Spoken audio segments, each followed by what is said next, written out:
Hello সবাইকে, আপনাদের সবাইকে স্বাগতম জানাচ্ছি আজকের ভিডিওতে।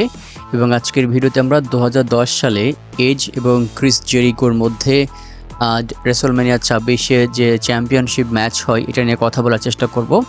স্পেশাল এখানে আমরা তাদের ফিউড সম্পর্কে এবং এই ম্যাচটাকে ফোকাস করে কথা বলার চেষ্টা করব। এই ভিডিওটার মানে হচ্ছে আমরা যে শর্ট ভিডিওগুলো বানানোর চেষ্টা করছিলাম 2010 সাল থেকে 2024 সাল পর্যন্ত সেরা ম্যাচগুলো নিয়ে, এখানে 150টা ম্যাচের কথা উল্লেখ ছিল। তো এই শর্ট ভিডিওগুলো করতে গিয়ে কিছু ইনফরমেশন সেখানে কম দেওয়া হয়ে যাচ্ছিল, কিছু বিভ্রান্তি পড়ে যাচ্ছিল, কারণ একটা শর্ট ভিডিওতে 1 মিনিটে বেশি কথা বলা সম্ভব না আর কি। ওকে, আমি বেশি কথা বলবো না, আশা করি আপনার ব্যাপারটা বুঝতে পারছেন। তো এজ এবং ক্রিস জেরিকোর মধ্যে দ্বন্দ্বটা শুরু হয় 2009 সালে। স্পেশালি আমরা যখন দেখি যে এজ এবং ক্রিস জেরিকো দুজনে ভালো ট্যাগ টিম মেম্বার ছিল এবং তারা দুজনে কিন্তু চ্যাম্পিয়নও ছিল।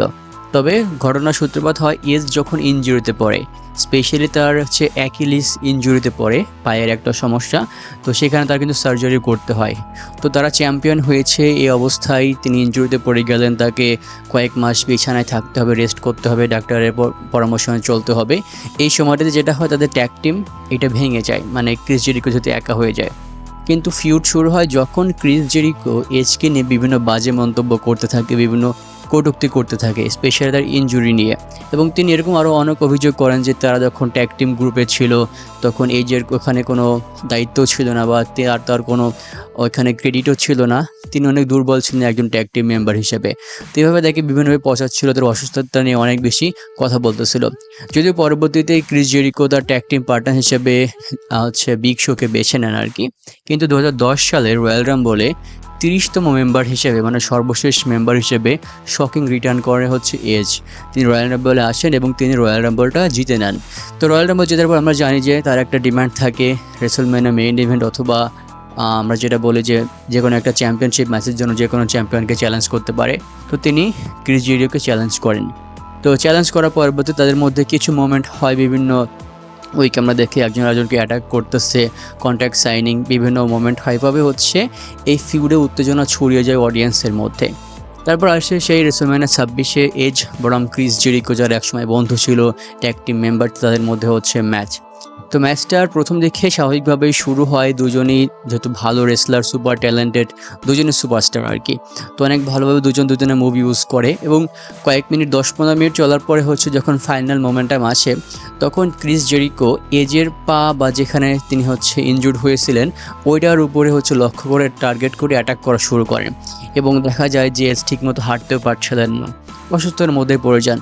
যদি পরবর্তীতে এজ ফাইট ব্যাক করার চেষ্টা করে, কিন্তু তার এই ইনজুরির সুযোগ নিয়ে ক্রিস জেরিকো বারবার তাকে আঘাত করতে থাকে এবং একসময় তার যে ফিনিশার কোড ব্রেকার, এটা দিয়ে তিনি ম্যাচটা জিতে নেন। তো ম্যাচ জেতার পর এজ রিংয়ের মধ্যে শুয়েছিলেন। তার পরবর্তীতে ক্রিস জেরিকো আবার এসে এজকে অ্যাটাক করা শুরু করে, অ্যাটাক করতে যায় আর কি। অ্যাটাক করতে গেলে এজ ফাইট ব্যাক করে এবং তিনি ক্রিস জেরিকোকে আবার ফাইট ব্যাক করেন এবং তিনি টেবিলের উপর থেকে ক্রিস জেরিকো একটা বড় রকমের স্পেয়ার দেন। স্পেয়ার দেওয়ার পরে মূলত তারা রিং ছাড়েন। ক্রিস জেরিকোকে একটু ইনজুর্ড দেখা যায়, যদিও ওইটা অত বড় সড়ো কিছু ছিল না। তো এভাবে মূলত ম্যাচটা শেষ হয়। যদিও তাদের ফিউডটা আরও সামনের দিকে চলছিল। 2010 সালে তারা এক্সট্রিম রুলসে একটা ম্যাচ খেলেন, সম্ভবত এটা হেল ইন এ সেলের মধ্যে ছিল। তো ম্যাচটা কিন্তু ডাব্লিউডাব্লিউই টাইটেলের জন্য ছিল না এবং ওই ম্যাচটাতে এজ জিতে যান, ম্যাচটা যিনি জয়লাভ করেন আর কি। এভাবে তাদের ফিউডটা শেষ হয়। তবে এই যে রেসলম্যানিয়া ম্যাচটা, এটা নিয়ে আমার যদি মতামত বলতে হয় তাহলে আমি বলবো যে এটা খুবই সাকসেসফুল একটা ম্যাচ ছিল, এই জন্য আমরা এটা লিস্টের মধ্যে রাখার চেষ্টা করেছি। ম্যাচের প্রথম দিকে দুজনের মধ্যে এই উইন পসিবিলিটি 50-50 ধরা যায়, কারণ এজ অনেক দিন পর রিটার্ন করেছেন, দর্শকদের সাপোর্ট রয়েছে তার দিকে এবং তিনি অবশ্যই চ্যাম্পিয়নশিপও ডিজার্ভ করেন। তো এরকম একটা অবস্থায় তিনি যখন ম্যাচটা হারলেন, এটাও মেনে নেওয়াটা একটু কষ্টকর ছিল। কিন্তু আবার যখন তিনি ফাইট ব্যাক করলেন, ক্রিস জেরিকোকে তিনি অ্যাটাক করলেন, তখন বুঝতে পেরেছিলাম আমরা যে হয়তো সামনে আরও কিছু একটা হবে, অর্থাৎ আরও কোনো ম্যাচ আসতে পারে, আরও কোনো সেগমেন্ট তাদের মধ্যে আসতে পারে। তাই পরিপ্রেক্ষিতে এক্সট্রিম রুল 2010 সালে তারা ম্যাচ খেলেন এবং সেখানে এস জিতে যান, অর্থাৎ একটা সাকসেসফুল ফিউড সেখানে হয় আর কি।